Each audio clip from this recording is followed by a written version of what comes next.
The most productive part of the period life of Muhammad is that which he passed in غار حرا.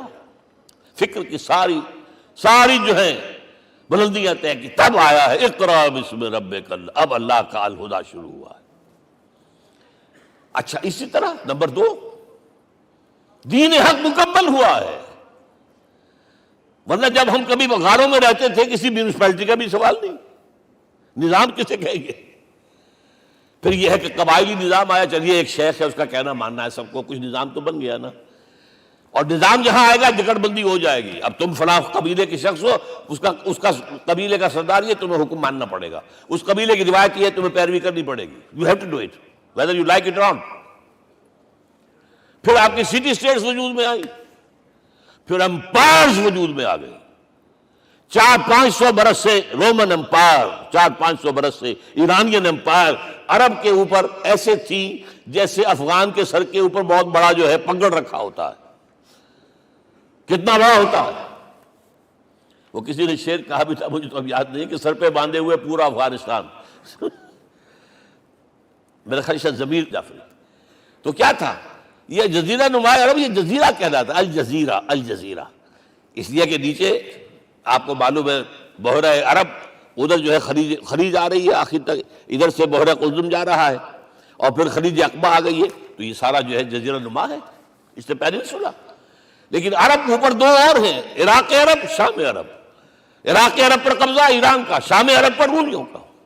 اور جب یہ سلطنتیں بن گئیں تو گویا کہ انسان شکنجے میں آ گیا.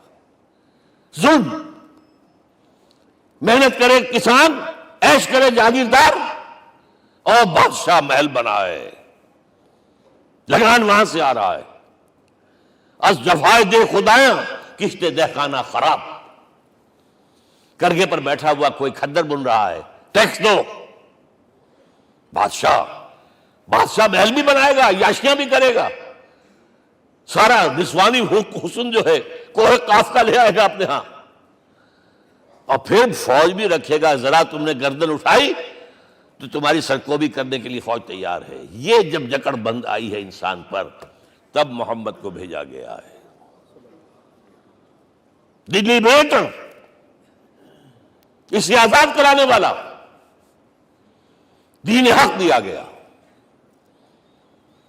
یہ دین حق قرآن مجید میں اسی لیے کہا گیا, یہ میں کہہ رہا ہوں تکمیل رسالت النبوت. الیوم اکملت لکم دینکم واتممت علیکم نعمتی ورضیت لکم الاسلام دینا. آج میں نے تمہارے لیے تمہارے دین کو کامل کر دیا ہے. یہ مکمل نظام زندگی ہم نے دیا ہے, پہلے تھا ہی نہیں. لہذا کسی اور نبی سے یہ نہیں کہا گیا کہ اس کو غالب کرو. میں نے آپ کو بتا دیا کہیں نہیں ہے. نہ نوح, نہ ہود, نہ صالح, نہ ابراہیم, نہ موسیٰ, نہ عیسیٰ, کوئی بھی نہیں. اور حضور سے کہا گیا یہ دین اب غالب کرو. اگر صرف تم کتاب میں لکھ کر دے جاؤ اور اس کے مثال پیش نہ کر سکو, دنیا کہے گی بہت اچھی شاعری ہے. آج بھی آپ کو معلوم ہے دی ریپبلک کتاب زندہ ہے, لیکن آج تک ایک دن کے لیے بھی وہ نظام کہیں قائم ہوا ہے. ہم یہی کہیں گے کہ ٹھیک ہے یہ جو ہے ایک خواب ہے, اللہ اللہ فرض, اس کے سوا کیا یوٹوپیا ہے. اس نظام کو قائم کر کے دکھاؤ. اب آپ اس کو اینالائز کر لیجئے, اچھی طرح سمجھ لیجئے. It was the revolutionary role which was assigned to Muhammad صلی اللہ علیہ وسلم. نظام کو بدلنا, اسی کا نام تو انقلاب ہے. انقلاب کسے کہتے ہیں؟ دنیا میں 2 نظام ایک جگہ نہیں ہو سکتے. مذہب 100 بھی ہو سکتے ایک جگہ. مذہب لمیٹڈ ہے, آپ کی ذاتی زندگی, آپ کے کچھ عقائد ہیں, کچھ عبادات ہیں, کچھ رسومات ہیں, کچھ سوشل رائٹس ہیں, یہ ہے بس. تو یہ تو 100 بھی they can coexist. امریکہ میں کتنے ہیں؟ مسلمان گئے مسجدیں بنا لی ہیں, ہندو گئے مندر بنا لیے ہیں, سکھ گئے ہیں ان کے گردوارے بنے ہوئے ہیں, سلوتے یعنی یہودیوں کے عیسائیوں کے تو بے شمار ہے ہی ہیں, لیکن ہے ہمہ مذہب. لیکن دین تو 2 نہیں ہو سکتے. یا ڈیموکریسی ہوگی یا بادشاہت ہوگی, ایک تو 2 تو نہیں ہو سکتے. یا کیپٹلزم ہوگا یا سوشلزم ہوگا, 2 تو نہیں ہو سکتے. یا تھیوکریسی ہوگی یا ڈیموکریسی ہوگی, 2 نہیں ہو سکتے. اور یہ بھی آپ کو معلوم ہے دنیا میں کہیں ویکیوم نہیں ہے نظام کے اعتبار سے, کبھی نہیں رہا ہے. ہر ایک نظام موجود ہے, آپ کوئی دوسرا نظام لانا چاہتے ہیں، پہلے اس کو جڑ سے اکھیڑنا پڑے گا۔ گفت رومی ہر بنائے کوہنا کا آباداں کنند، تو نہ دانی اولاں تعمیر راں ویراں کنند۔ رومی نے کہا ہے کہ دیکھو، اگر کوئی نئی تعمیر تمہیں کرنی ہو تو تم جانتے نہیں ہو پہلے پرانی تعمیر کو گرانا پڑتا ہے، پہلے آپ نظام جڑ سے کھینچ کر پھینکیں گے باہر، تب نظام لائیں گے نا۔ اور یہ ظاہر بات ہے، جو نظام بھی ہے اس کے ساتھ ویسٹڈ انٹرسٹ ہے، اس کے ساتھ پریولیج کلاسز ہیں، دے وانٹ اسٹیٹس کو، وہ کوئی تبدیلی نہیں ماننے کو تیار، کیونکہ اسی نظام کی شاخوں پر تو ان کے گھونسلے بنے ہوئے، وہیں سے تو مفادات ان کے وابستہ ہے۔ لہذا نظام جو ہے بدلنے کے لیے جانیں دینی پڑتی ہیں، خون بہانا پڑتا ہے، جان جوکھوں کا کام کرنا پڑتا ہے، اس کے بغیر نظام نہیں بدلتا۔ اور محمد کا رول صلی اللہ علیہ وسلم، یہ ہے وہ عظمت محمد کی جو انسان نے پہچانی ہے۔ میں 3 گواہیاں آپ کے سامنے پیش کر رہا ہوں، 1 from the east, 2 from the west, 3 کئی ملوے ہے۔ یہی لاہور 1920، یہاں ایک بریڈلا ہال ہوتا تھا، اس بریڈلا ہال میں ایم این رائے کی ایک تقریر۔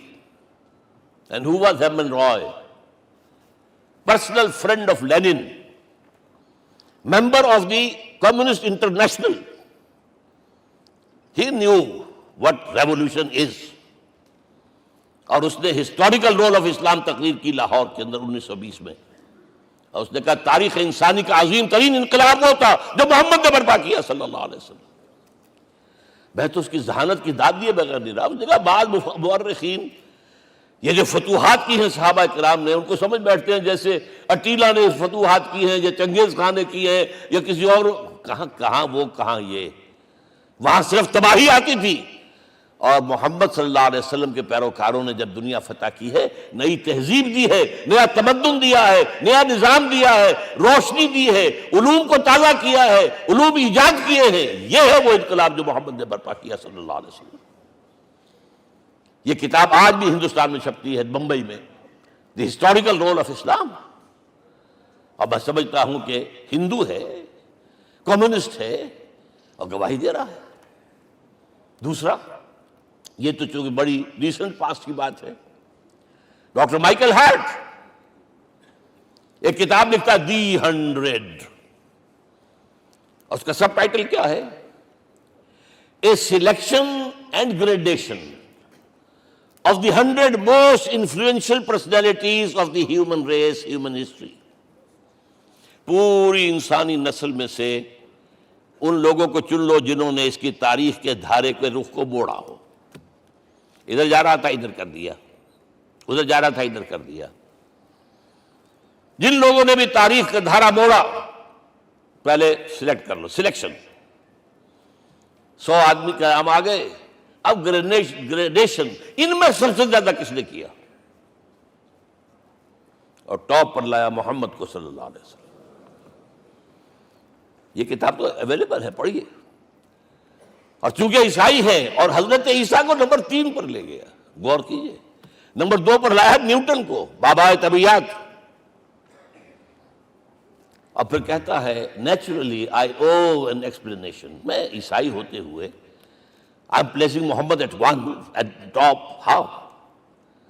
This is because, یہ لفظ یاد کیجئے، this is because he is the only person supremely successful in both the religious and secular fields۔ ذہانت، وہ زندگی جو آج تقسیم کر دی گئی ہے، یہ مذہبی زندگی ہے، یہ سیکولر ہے، یہ ریاست ہے، قانون ہے، یہ ہے، وہ اس کو علیحدہ رکھو بھائی، مذہب کو علیحدہ رکھو۔ وہ کہتے ہیں کہ یا تو مجھے ملتا ہے کہ وہ آدمی جو ادھر اونچا ہے تو دوسری طرف نیچا ہے، کچھ بھی نہیں، ادھر اونچا ہے تو ادھر کچھ نہیں۔ روحانیت میں، دین میں، اخلاق میں عیسیٰ سے اوپر کون جائے گا؟ لیکن حکومت میں، ریاست میں کوئی قدم ہی نہیں رکھا، زیرو۔ مذہب کتنا بڑا پیدا کر دیا گوتم بدھ نے، لیکن ریاست، حکومت زیرو۔ اور بڑے سے بڑے جو ہے شہنشاہ اور بڑے سے بڑے کانکرس، کوئی چلا آیا ہے، آپ سوچئے جو گریک آ رہا ہے، جو سکندر اعظم کہاں سے چل کر مقدونیہ سے کہاں پہنچ گیا؟ بیاس تک۔ اٹیلا کہاں سے پہنچ گیا؟ مشرق سے مغرب تک۔ لیکن مذہب و اخلاق کے اندر زیرو نہیں بلکہ مائنس ویلیو لانی پڑے گی۔ ایک ہی انسان ہے، آپ کم سے کم give credit to his honesty. ایک ہی انسان، دو ہے ہی نہیں۔ He is the only person supremely successful in both the religious and the secular fields۔ اب آئیے تیسری میں گواہی دے رہا ہوں ایک ایسے شخص کی جو ویسے شاتم رسول ہے، گالیاں دی ہیں اس نے، بدترین گالیاں دی ہیں، رقیق حملے کیے، جیسے رشدی نے کیے ہیں، ایسے تسلیمہ نسرین نے کیے ہیں، سب اس طرح کے کیے ہیں۔ وہ ایچ جی ویلز ہے، فکشن سٹوری رائٹر، ہسٹورین بھی ہے، 2 کتابیں ہیں اس کی تاریخ پر، تاریخ انسانی عالم، short history of the world and concise history of the world. جو رقیق حملے کیے ہیں میں اس کا ذکر نہیں اس لیے کر دیا کہ معلوم ہے وہ دشمن ہے، دوست نہیں ہے۔ اگر کسی کا دوست ہوگا تو تعریف کر ہی گا، وہ دشمن ہے۔ میں اسٹیبلش کرنا چاہتا ہوں ہی از انیمی۔ اور عربی زبان کا ایک مقولہ یہ ہے کہ الفضل ما شہدت بہ الاعداء، فضیلت تو وہ ہوتی ہے جس کی ایک گواہی دشمن دے۔ جب وہ آیا ہے concise history of the world میں، چیپٹر آخری حضور کا، جو حضور کے چیپٹر میں جو آخری بات خطبہ حجۃ الوداع کو کوٹ کیا ہے، لا فضل لعربی علی عجمی ولا لعجمی علی عربی ولا لأحمر علی اسود ولا لأسود علی احمر الا بالتقوی۔ کسی عرب کو کسی عجمی پر کوئی فضیلت نہیں، کسی عجمی کو کسی عرب پر کوئی فضیلت نہیں، کسی گولے کو کسی کالے پر کوئی فضیلت نہیں، اور کسی کالے کو کسی گورے پر کوئی فضیلت نہیں، ہاں تقوی کے ساتھ فضیلت ہے۔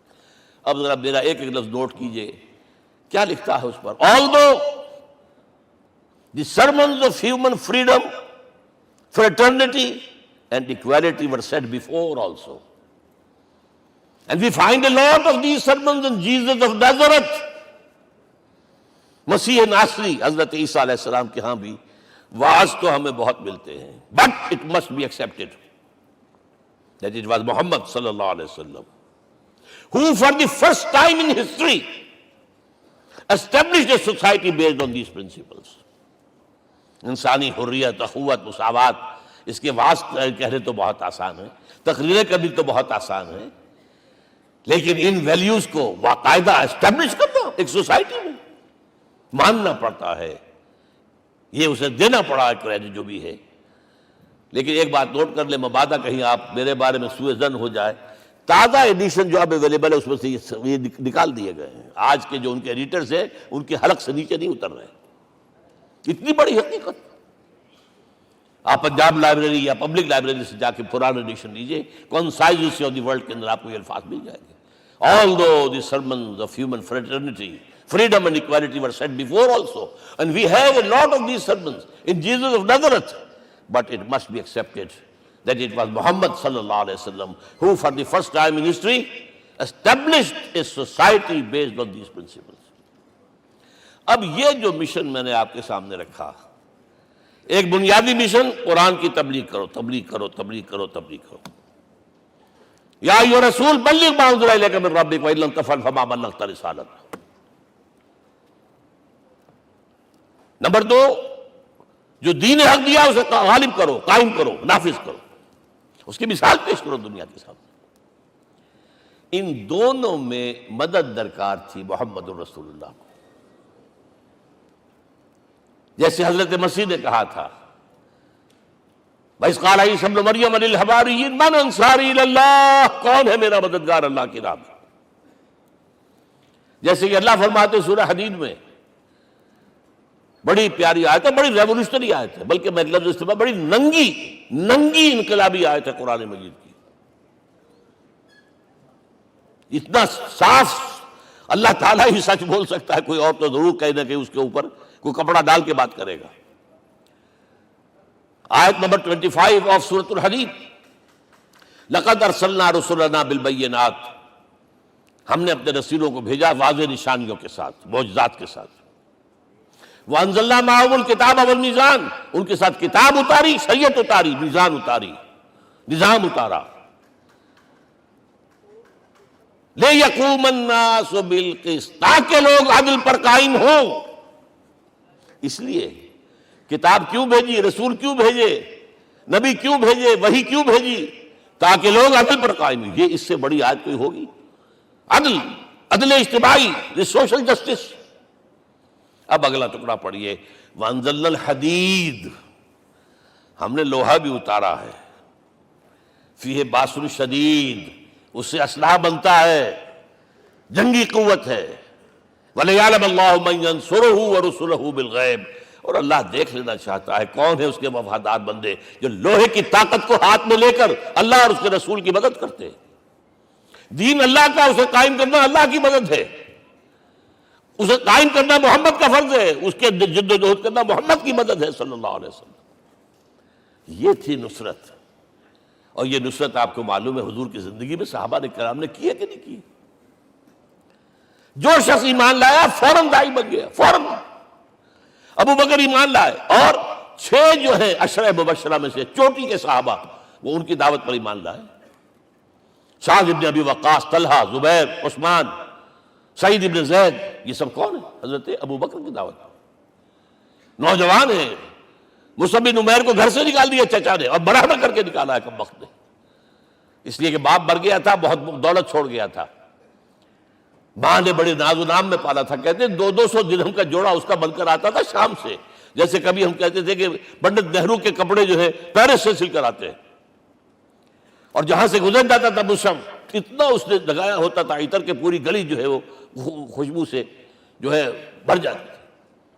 چچا نے بلایا، تم جو یہ گلچھرے کر رہے ہو اپنے باپ کی دولت پر نہ، اور تم اسے کہتے ہو کافر، نکل جاؤ گھر سے. وہ چلنے لگے. He was a ten ager. چلنے لگے. وہ سمجھا تھا کہ میرے یہ کہنے سے اس کے تو اس کو تارے نظر آ جائیں گے، یہ فوراً جو ہے توبہ کرے گا، پلٹ آئے گا. چلنے لگے تو اسے اور غصہ آیا، یہ کپڑے بھی اسی باپ کے ہیں، اتارو. وہی اتارے کپڑے. مادرزاد برہنہ ہو کر ماں کے پاس گئے ہیں. ماں نے آنکھوں پر ہاتھ رکھا، مصعب کیا ہوا ہے؟ فرمایا امی میں موحد ہو گیا ہوں. یہ ہے توحید. اور اب جا کر حضور کے دامن میں بیت ارقم میں اب ہمہ وقت کارکن ہے. قرآن اتر رہا ہے، پڑھ رہے ہیں، سمجھ رہے ہیں. قرآن اتر رہا ہے، یاد کر رہے ہیں، یاد کر رہے ہیں. اور اس کے بعد جب کہا تھا مدینے والوں نے بیعت عقبہ اولیٰ پر کہ حضور ہمارے سے آپ کی ملاقات تو سال کے بعد ہی ہوگی، درمیان میں تو آپ کو معلوم ہے خونریزی ہے، کوئی قافلہ بچ کے نہیں آ سکتا، تو اب آپ ہمیں کوئی اپنا شاگرد دیجئے. مصعب بن عمیر کو حضور نے کہا جاؤ ان کے ساتھ. وہاں ان کا نام پڑ گیا المقری، پڑھانے والا، قرآن پڑھانے والا. 75 آدمی اگلے سال لے کر آ گیا ہے، اور اسی سے بیعت عقبہ ثانیہ ہوئی ہے، اور ہجرت کا راستہ کھل گیا. اور اس کو ایک دفعہ حضور نے دیکھا، مسجد کے دروازے کے سامنے سے گزر رہا تھا مصعب، پھٹا ہوا کمبل تھا جس میں لپیٹا ہوا تھا. حضور کی آنکھوں میں آنسو آ گئے. غزوہ احد میں شہید ہوا کس طرح؟ علم بردار تھا، ایک ہاتھ پر وار پڑا ہے، کٹ کے گر گیا، ایک ہاتھ سے تھاما، دوسرے پر بھی گر گیا، دونوں جو بچے ہوئے حصے تھے اس سے تھاما. پھر جب ختم ہو گئے، اس کے بعد جو ہے جب دفن کر رہے تھے تو حضور کے سامنے پرابلم لایا گیا. مصعب کے جسم پر تو کوئی کپڑا ہی نہیں تھا سوائے ایک چادر کے، ایک دھوتی. اللہ اللہ خیر اللہ. اور شہید کا کفن ہوتا ہے اس کا اپنا لباس. حضور وہ اتنا چھوٹی ہے وہ چادر کہ پاؤں ڈھانپتے ہیں تو سر کھل جاتا ہے، سر ڈھانپتے ہیں تو پاؤں کھل جاتے ہیں. فرمایا سر کو ڈھانپ دو کپڑے سے اور پیروں پر گھاس ڈال دو. That was the last dress which Mus'ab got. تو یہ لوگ جو تھے محمد رسول اللہ والذین معہ، یہ ساتھی حضور کے جنہوں نے حضور کے مشن میں آپ کا ساتھ دیا. اور ایک خاص مرحلے کا تو میں آپ کے سامنے ذکر ہی کر دوں، اس لیے کہ دین کی اقامت، دین کا غلبہ، اس میں تو جہاد اور قتال آئے گا لا محالہ. Nobody is going to allow you to change the system. اگر سسٹم بدلتا ہے تو اس کے ساتھ جو مفادات بدلتے ہیں وہ ختم ہو جاتے ہیں، جو پریولیجز ہیں وہ ختم ہو جاتے ہیں. لہذا جب غزوہ بدر کا مرحلہ آیا ہے، حضور نے مجلس شورا منعقد کی. اور آپ نے جو وہی سے آپ کو بتا دیا گیا تھا، دیکھو ایک قافلہ آ رہا ہے شمال سے، مال غنیمت سے لدا پھدا ہے، اور 50 صرف اس کے ساتھ محافظ ہیں۔ ایک لشکر آ رہا ہے جنوب سے، کیل کانٹے سے لیس، اور اللہ نے وعدہ کیا ہے کہ ایک پر ضرور تمہیں فتح دے گا، بتاؤ کدھر چلے؟ یہ اصل میں کسی بھی سپہ سالار کے لیے وقت ہوتا ہے کہ اپنے ساتھیوں کے مورال کا اندازہ کرے۔ کچھ ہوں گے ہم جیسے کمزور بھی، انہوں نے کہا کہ حضور پہلے قافلے کی طرف چلے، آسانی سے فتح بھی ہو جائے گی اور ہتھیار مل جائیں گے ہمیں، ہمارے پاس تو ہتھیار بھی نہیں ہے، گنتی کے لوگوں کے پاس تلواریں بھی نہیں سب کے پاس، تو 50 آدمیوں کے ہتھیار تو ملیں گے، پھر لشکر سے نپٹ لیں۔ اب حضور کہہ رہے ہیں اشیرونی اشیرونی اشیرونی، حضرت مقداد بن اسود کھڑے ہوتے، حضور ہمیں موسیٰ کے ساتھی نہ سمجھیے جنہوں نے کہہ دیا تھا فَذَهَبْ أَنْتَ وَرَبُّكَ فَقَاتِلَا إِنَّا هَاهُنَا قَاعِدُونَ، ہم موسیٰ کے ساتھی نہیں ہیں، ہم آپ کے جانثار ہیں، آپ جو آپ کی نیت ہے آپ بسم اللہ کیجئے، ہم آپ کو کیا پتہ ہمارے ذریعے آپ کو اللہ تعالیٰ آنکھوں کی ٹھنڈک عطا فرمائے۔ حضور پھر فرمائے مجھے مشورہ دو، مجھے مشورہ دو۔ تب خیال آیا سعد ابن عبادہ رضی اللہ تعالیٰ عنہ کو، جو رئیس انصار تھے، ہو نہ ہو یہ ہماری طرف روئے سخن ہے، کیونکہ بیعت عقبہ ثانیہ جس کے نتیجے میں ہجرت ہوئی ہے اس میں طے یہ ہوا تھا کہ اگر یہ مکے والے مدینے پر حملہ آور ہوں گے آپ کو ختم کرنے کے لیے، ہم آپ کی حفاظت ایسے ہی کریں گے جیسے اپنے بیوی بچوں کی۔ اور ابھی مدینے پر حملہ ہوا نہیں ہے، حضور پری ایمپٹ کر رہے ہیں، باہر نکل کر مقابلہ کرنا چاہ رہے ہیں، تو گویا کہ انصار کور نہیں ہوتے اس کے اندر، اس لیے بار بار اشیرونی، مجھے مشورہ دو۔ اب سعد بن عبادہ کھڑے ہوتے ہیں، کأنک تعنینا یا رسول اللہ صلی اللہ علیہ وسلم، اے اللہ کے رسول شاید آپ کا روئے سخن ہماری جانب ہے، فإنا آمنا بک وصدقناک، ہم آپ پر ایمان لا چکے ہیں، ہم نے آپ کی تصدیق کی، اب ہمارے پاس چوائس کون سا ہے؟ اگر آپ آگے چلیں ہم پیچھے چلیں گے، اگر برق الغماد تک پہنچیں گے ہم اپنی اونٹنیوں کو دبلا کر دیں گے، یمن کا آخری شہر جو ہے برق الغماد، اور اگر آپ ساحل سمندر پر کھڑے ہو کر اپنی سواری سمندر میں ڈالیں گے ہم بھی ڈال دیں۔ بہرحال یہ مراحل ہیں کہ جن سے گزر کر حضور نے اللہ کے دین کو غالب کیا اور قائم کیا، اور اس ہر سطح پر، ہر مرحلے پر صحابہ کرام نے آپ کا ساتھ دیا، جہاں آپ کا پسینہ گرا وہاں انہوں نے اپنی خون کی ندیاں بہا دی۔ محمد رسول اللہ والذین معہ اشداء علی الکفار رحماء بینہم، یہ ہے در حقیقت عظمت محمد صلی اللہ علیہ وسلم۔ آج کے دور میں سمجھ لیجئے اچھی طرح، یہ دور جس کا کہ فاتح ہیں حضور، فاتح سے مطلب افتتاح کرنے والے، اس دور میں اجتماعی نظام کی اصل اہمیت ہے۔ اجتماعی نظام غلط ہے، ایکسپلائٹیٹو ہے، تقسیم دولت کا نظام غلط ہے۔ کیا ہوگا؟ ایک طرف دولت جمع ہوگی، ایکومولیشن آف ویلتھ، ایک طرف بھوک، افلاس، فاقہ ہوگا۔ شاہ ولی اللہ دہلوی کہتے ہیں کہ جس معاشرے میں تقسیم دولت کا نظام غلط ہو جائے، یہ دو دھاری تلوار ہے، دو دھاری، دونوں طرف کاٹتی ہے۔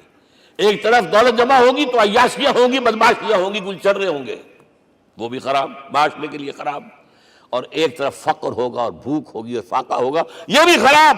اس لیے کہ حضور فرماتے ہیں کاد الفقر ان یکون کفرا، فقر تو انسان کو کفر کی حد تک پہنچا دیتا ہے، لہذا فق کو کل نظام کو توڑنا ہوگا۔ یہ الفاظ شاہ ولی اللہ دہلوی رحمۃ اللہ علیہ کے، جو 12ویں صدی ہجری کے مجدد ہیں۔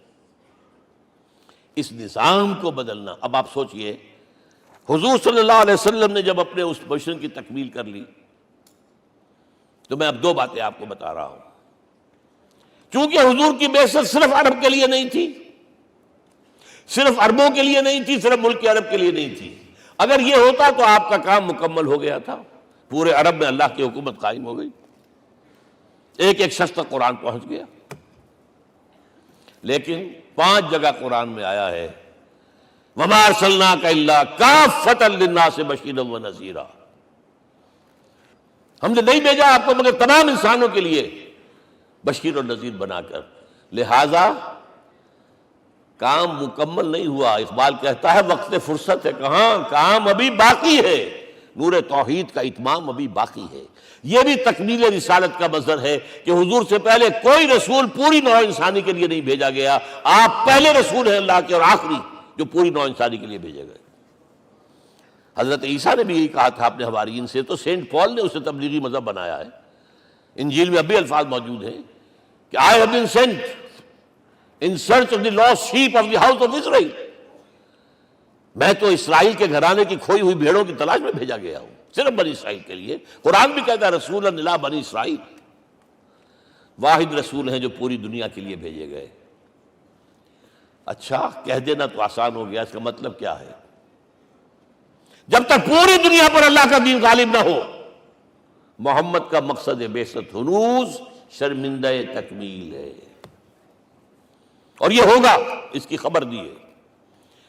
یہ ایک تحفہ میں لے کر آیا آپ کے لیے، 8 صفحے ہیں، لیکن یہ سمجھیے کہ یہ سونے کے حروف سے شر لکھے ہوئے ہیں، وہ احادیث، وہ آیات جن میں حضور نے خبر دی ہے کہ پوری دنیا پر اللہ کا دین غالب ہوگا۔ ہو نہیں سکتا کہ دنیا ختم ہو جائے اور محمد کا مقصد بعثت ابھی مکمل نہ ہو، ناممکن۔ جن آیات کو پڑھیے، ان میں پھر احادیث پڑھیے۔ میں صرف 2 حدیثیں آپ کو سنا دوں۔ ایک میں حضور نے اپنے زمانے سے لے کر قیامت تک کے 5 ادوار گنائے ہیں، آپ پڑھ لیجیے گا، ٹیکسٹ ہے یہ، اور خدا کے لیے اس کی قدر کیجیے گا۔ یہ آیات ہیں، احادیث پھینک نہ دیجیے خدا کے لیے کہیں۔ اور اس کے اندر جو ہے اس وقت کے جو مایوسی کے اندھیارے ہمارے اوپر چھائے ہوئے ہیں، اس کا علاج ہے کہ نہیں، اور بھی دور فلک ہیں ابھی آنے والے، ناز اتنا نہ کریں ہم کو ستانے والے۔ بہرحال حضور نے جب اپنا مشن عرب کی حد تک مکمل کر لیا تو اب ایک بات نوٹ کیجئے، خطبہ حجۃ الوداع 1.25 لاکھ کا مجمع، حضور نے اپنے اس خطبے میں اپنی تعلیمات کے جو اہم نکات تھے انہیں اور دہرایا، 3 مرتبہ ایک بات کی ہے۔ لاؤڈ سپیکر تو تھا نہیں، پہلے آپ ادھر رخ کرتے تھے، آپ کہتے تھے کچھ، ادھر لوگ آدمی آگے کھڑا ہوا اس کو آگے پہنچاتا اور آگے پہنچاتا تھا، پھر آپ سامنے رخ کر کے کہتے تھے، پھر بائیں طرف رخ کر کے 3 مرتبہ، ایک لفظ 3 مرتبہ۔ آخر میں ایک سوال کیا ہے، الا هل بلغت، دیکھو لوگوں میں نے پہنچا دیا یا نہیں؟ کیونکہ قرآن میں تحدید آئی تھی، اے نبی، یا ایھا النبی بلغ ما انزل الیک من ربک وان لم تفعل فما بلغت رسالتہ، اے نبی جو کچھ تم پر نازل کیا گیا اللہ کی طرف سے پہنچا دو، اور اگر نہیں کیا تو رسالت کا حق ادا نہیں ہوگا۔ اور اس میں سورہ اعراف کی آیت نمبر 6 اگر پڑھ لیں، فَلَنَسْأَلَنَّ الَّذِينَ أُرْسِلَ إِلَيْهِمْ وَلَنَسْأَلَنَّ الْمُرْسَلِينَ، ہم ان سے بھی پوچھیں گے جن کی طرف رسولوں کو بھیجا، اور رسولوں سے پوچھیں گے ہم نے تمہارے پاس اپنا پیغام پہنچایا تھا، تم نے پہنچایا کہ نہیں لوگوں کو؟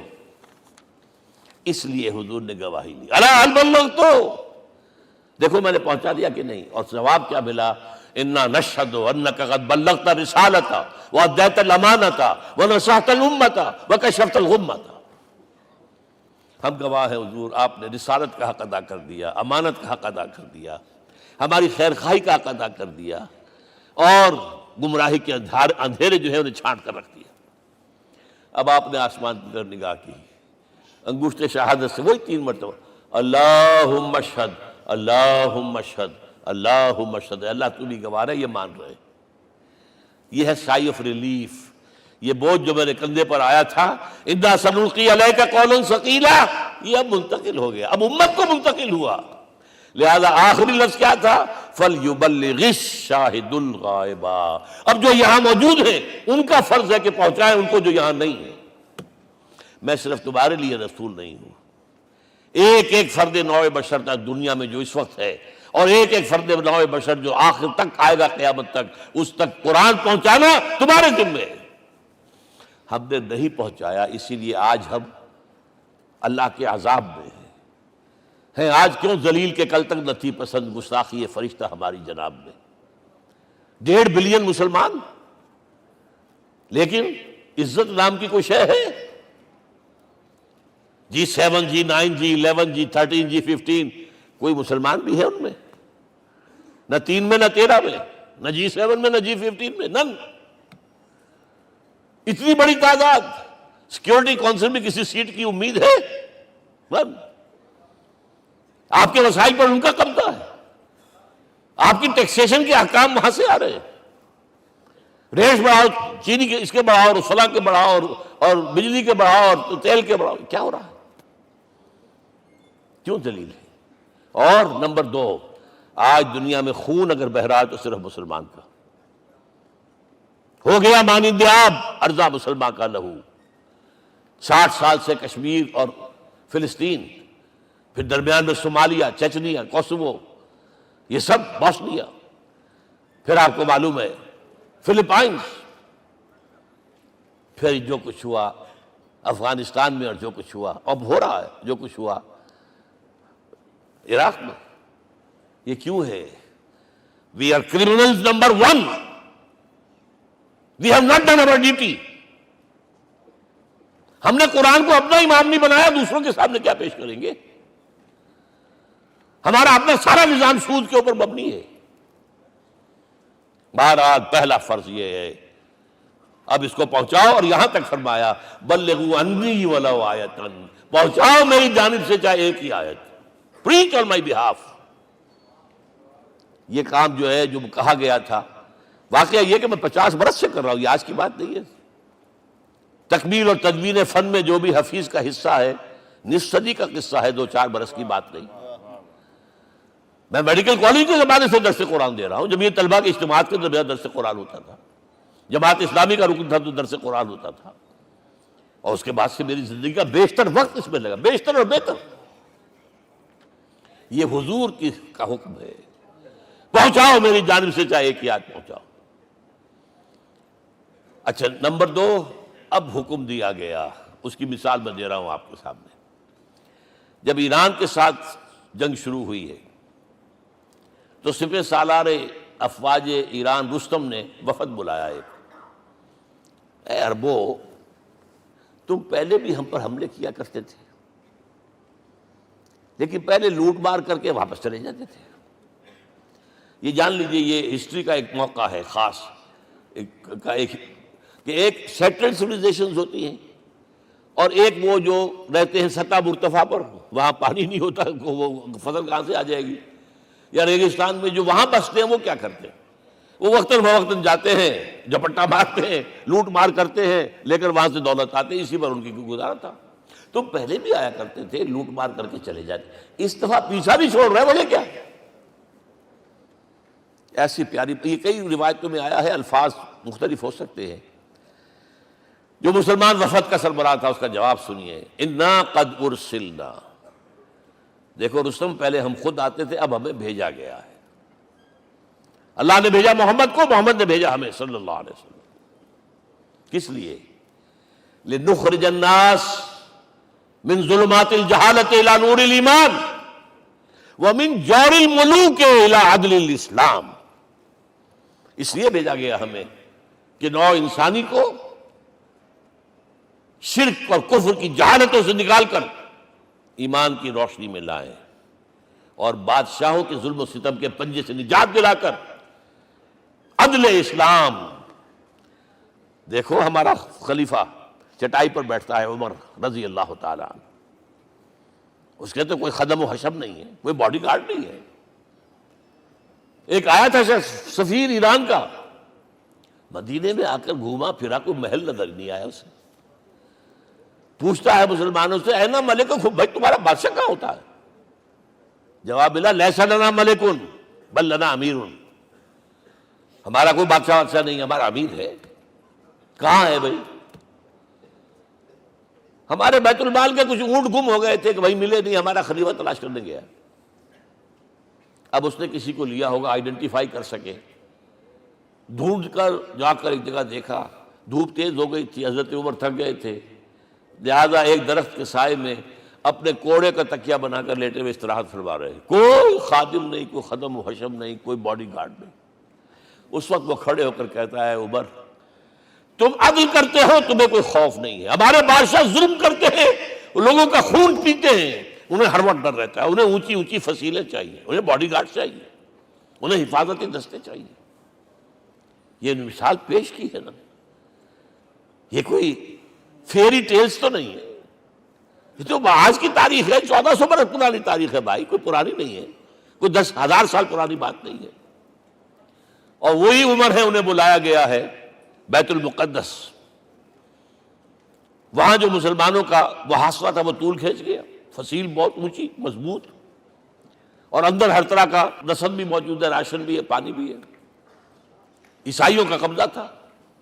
عیسائی پادری آئے فصیل پر، مسلمانوں تم اگر قیامت تک بھی یہاں پڑے رہے محاصرہ کر کے، یہ کبھی فتح نہیں ہوگا شہر۔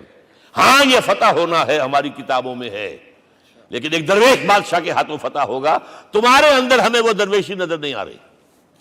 وہ چونکہ کچھ عرصہ ہو گیا تھا، شام میں پہنچ گئے تھے، خربوزے کو دیکھ کے خربوزہ رنگ پکڑتا ہے، اچھا لباس پہننا شروع کر دیا۔ اور وہاں تھے امین هذه الامہ ابو عبیدہ بن الجراح رضی اللہ تعالی عنہ، یکے ازا شرح مبشرہ، ان کا فوراً کلک کیا، یہ بادشاہ مدینے میں بیٹھا ہوا تو ہے۔ یہاں سے ریکویسٹ کی گئی ہے آپ تشریف لائیے۔ اب 700 میل کا سفر ہے، کوئی ذاتی سفر نہیں، کسی بیٹے کے کنووکیشن کے لیے نہیں گئے ہیں، کوئی انٹوریج نہیں ہے، کچھ نہیں، ایک اونٹ، ایک خادم، اور اسی اونٹ پر راستے کا راشن، لہذا ایک آدمی بیٹھ سکتا ہے۔ اب ایک منزل خلیفہ اوپر تشریف فرما ہے اور خادم ہاتھ پکڑ کر آگے چل رہا، اگلی منزل خادم اوپر بیٹھا ہے اور خلیفہ ہاتھ پکڑ کے آگے چل رہا ہے۔ جب آخری منزل آئی ہے تو باری ہو گئی اس خادم کی، اس نے ہاتھ جوڑ دیے، خدا کے لیے لوگ دیکھیں گے، مجھے ماریں گے، تمہیں شرم نہیں آئی؟ خلیفۃ المسلمین جو ہے وہ آگے آگے تمہارے چل رہے تھے، تم براجمان تھے۔ حضرت عمر نے ڈانٹ پلائی، اب دوڑو نہیں، باری تمہاری ہے۔ وہ بیٹھا ہوا اوپر، حضرت عمر پھنکیل پکڑ کر آ رہے ہیں، اور بیچ میں کہیں کیچڑ آ گیا تھا، جوتیاں بھی ہاتھ میں پکڑی ہوئی ہیں۔ اب وہاں آتے ہی انہیں لے جایا گیا فصیل کے سامنے، انہوں نے اوپر سے اپنی کتابیں دیکھیں، ہاں یہی ہے درویش بادشاہ، یہ فتح نہیں ہوا تھا یروشلم، یہ ایک صلح کے طور پر انہوں نے دیا ہے، کھول دیا، آ جاؤ۔ اور انہوں نے شرط رکھوائی تھی کہ کہیں یہاں یہودیوں کو آباد نہیں ہونے دیں گے آپ۔ حضرت عمر نے اتنی رعایت کی تھی یہودیوں کے لیے کہ وہ یہاں آئیں، اپنے مقدس مقامات کی زیارت کر کے جا سکتے ہیں، لیکن یہاں سیٹل نہیں ہو سکتے، اس لیے وعدہ تھا۔ یہ وعدہ جو ہے سلطان عبدالحمید خان تک چلا ہے۔ بڑی سے بڑی رشوت پیش کی تھی زائنسٹ نے، تمہارے سارے قرضے ہم ختم کر دیں گے، تم جو ہے ہمیں فلسطین میں آباد ہونے کا حق دے دو۔ نہیں، جو معاہدہ عمر کا تھا اس میں کوئی ترمیم نہیں کر سکتا۔ تو یہ مثالیں ہیں جو پیش کی گئی ہیں۔ میں تو کہا کرتا ہوں، جب میں نے پڑھا تھا کہ کرنل جمال عبد الناصر کی بیٹی سائیکل پر جاتی ہے کالج، چون لائی کی بیٹی بھی سائیکل پر کالج جاتی ہے، احساس ہوا تھا عظمت ہے نا آخر، چاہے وہ کسی غیر میں ہو۔ اور واقعہ یہ ہے کہ میں بیان کرنے سے رہ نہیں سکتا، جب میں نے لال بہادر شاستری کے بارے میں سنا، he had no house in the whole of India۔ یہ تو بھارت کی ڈیموکریسی کا ایک معجزہ ہے۔ A person who doesn't own a house in the whole length and breadth of India and he rose to the position of prime minister۔ ہمارے ہاں کسی میونسپلٹی کا جو ہے ممبر نہیں بن سکتا، اس کی بیوی اپنے گھر میں خود کھانا پکاتی تھی، کوئی ملازم نہیں تھا۔ اور جب ہارٹ اٹیک ہوا ہے تاشقند میں، تو وہ جو مرتے دم بات کی ہے اس نے ماتا جی سے کی ہے، بیوی سے نہیں کی۔ یہ ہماری مشرقی روایات ہیں، ماں کا مقام۔ لیکن یہ تمام مثالیں جو ہیں، پوری نوع انسانی 10 مرتبہ پیدا ہو کر ختم ہو جائے، حضرت عمر والی مثالیں نہیں لا سکتے۔ رات کو گشت کر رہے ہیں، ایک جگہ سے رونے کی آواز آئی، معلوم ہوا کہ بچے ہیں، بھوکے ہیں، رو رہے ہیں۔ ماں سے پوچھا گیا کیا معاملہ ہے، کہ کیا کروں، کچھ نہیں ہے، میں نے یہ آنڈی چڑھا دی ہے، چولہے کے اوپر آگ جلا دی ہے، بچوں سے کہا بھائی کچھ پک رہا ہے، ذرا انتظار کرو، سو جائیں گے۔ کانپ گئے، ایسے گئے سیدھے بیت المال، آٹے کی بوری اپنے غلام سے کہا میرے کندھے پر رکھ دیا، میں لے چلتا ہوں۔ نہیں، قیامت کے دن تم میرا بوجھ نہیں اٹھا سکو گے۔ اپنے کندھے پر بوری رکھ کر لائے ہیں، کھانا پکوایا، کھلایا بچوں۔ اب اگر حضور یہ کہے کہ سید القوم خادمہم، تو یہ حقیقت تھی کہ نہیں تھی؟ ورنہ اگر یہ مثال نہ آتی تو کہتے جی شاعری تو اچھی ہے، بہت اچھا شعر کہہ دیا، کوئی سردار بھی کبھی خادم ہوا ہے۔ اب یہ ہے کہ یہ نظام دنیا میں، بس آخری بات پہ میں آ گیا ہوں، یہ خوشخبریاں میں آپ کے ساتھ یہ تحفہ لے کر آیا، یہ پڑھیے کہ نظام دوبارہ آنا ہے۔ محمد کی پیشن گوئی غلط نہیں ہو سکتی، ہو صادق المصدوق صلی اللہ علیہ وسلم۔ اگرچہ ابھی ہمیں اور سزائیں ملنی ہیں، اور سخت سے سختر سزائیں آنی ہیں۔ ابھی آرمگڈون سر پر تنی ہوئی ہے، کھڑی ہوئی ہے، ملحمۃ العظمیٰ جسے حدیث میں کہا گیا۔ آرمگڈون پتہ نہیں آپ نے کبھی سنا ہے کہ نہیں سنا ہے؟ یہ بائبل کی آخری کتاب جو ریولیشن جان ہے اس میں ہے کہ ایک بہت بڑی جنگ ہوگی، گریٹر اسرائیل بنانے کے لیے بہت بڑی جنگ ہوگی، and you set the stage has been set for that۔ NATO تیار اسی کے لیے ہو رہا ہے دوبارہ۔ کس لیے؟ نیٹو چیف سے پوچھا گیا تھا کہ تمہارا دشمن جو تھا USSR تو ختم ہوا، گھٹنوں کے بل پڑا ہوا ہے، اب کس کے لیے اس کو ایکسٹینڈ کر رہے ہو اور آرگنائز کر رہے ہو؟ اب ہمیں مسلم فنڈامنٹلسٹ سے نمٹنا ہے۔ یہ ہے وہ کروسیڈ جو شروع ہوئی۔ یہودی اور عیسائی نیو کنزرویٹوز، نیو کونس، یہ دونوں جڑے ہوئے ہیں، ایک 5 پوائنٹ ایجنڈا ہے ان کا جس پر دونوں کا اتفاق ہے۔ تو ابھی ہم پر بڑے برے وقت آنے ہیں، ہمیں سزائیں ابھی اور ملنی ہیں، لیکن ٹیبلز ول بی ٹرنڈ، دنیا میں اللہ کا دین قائم ہوگا، چاہے ابھی اور اپس اینڈ ڈاؤنز آئیں گے لیکن ہوگا، لیکن ہوگی، وہ وقت آئے گا اللہ کا دین قائم ہوگا پوری دنیا میں۔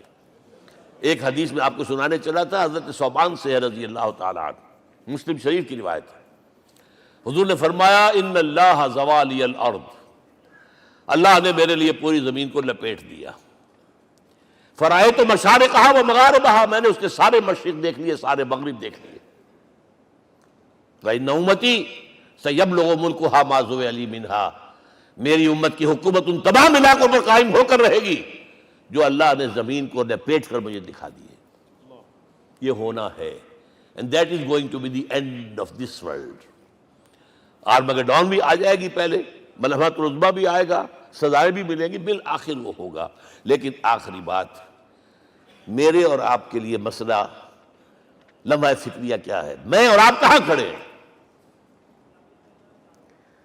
Are we on the side of Allah or on the side of America؟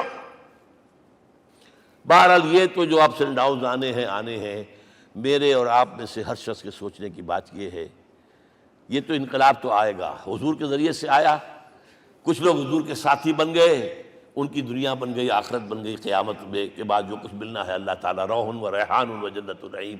کچھ رہ گئے کہ چاہے سگا چچا تھا محروم رہ گئے، ابو لہب۔ آج بھی یہ قافلہ ادھر چل رہا ہے۔ اقبال نے بالکل ٹھیک کہا ہے کہ دنیا کو ہے پھر مار کا روح و بدن پیش، تہذیب نے پھر اپنے درندوں کو ابھارا، اللہ کو پابر دیے مومن پہ بھروسہ، ابلیس کو یورپ کی مشینوں کا سہارا۔ اور صحیح کہا ہے، آخری بات جو کہہ رہا ہوں، ایک نقطہ میرا رہ گیا ہے، وَاتَّبَعُوا النُّورَ الَّذِي أُنزِلَ مَعَهُ، چوتھی بات، اور یہ کہ وہ لوگ جو اس نور کا اتباع کریں گے کہ جو ان کے ساتھ نازل کیا قرآن، اس لیے کہ قرآن ہی ذریعہ ہے، آلہ انقلاب ہے۔ قرآن انسانوں کو بدلتا ہے، افراد کو، افراد مل کر جماعت بن کر وہ جو انقلاب برپا کرتے ہیں، بٹ انڈیویجول چینج۔ اقبال کے الفاظ میں چوں بجا در رفت جہاں دیگر شود، یہ قرآن اگر کسی کے باطن میں اتر جاتا ہے تو اس کے اندر انقلاب آ جاتا ہے، he is a change person from within. وَاتَّبَعُوا النُّورَ الَّذِي أُنزِلَ مَعَهُ۔ لیکن آخری دور کے بارے میں چند اشعار سنا رہا ہوں۔ شب گریزاں ہوگی آخر جلوہ خورشید سے، یہ چمن معمور ہوگا نغمہ توحید سے، ہو کر رہے گا، اور پھر دلوں کو یاد آ جائے گا پیغام سجود، پھر جبیں خاک حرم سے آشنا ہو جائے گی، اور آنکھ جو کچھ دیکھتی ہے لب پہ آ سکتا نہیں۔ میں وہ حیرت ہوں کہ دنیا کیا سے کیا ہو جائے۔ آب روان کبیر تیرے کنارے کوئی دیکھ رہا ہے کسی اور زمانے کے خواب، وہ زمانہ آنا ہے، لیکن دیکھنا یہ ہے کہ میرا اور آپ کا اس میں کتنا حصہ ہے۔ اقول قولی ھذا واستغفر اللہ لی ولکم ولسائر المسلمین والمسلمات۔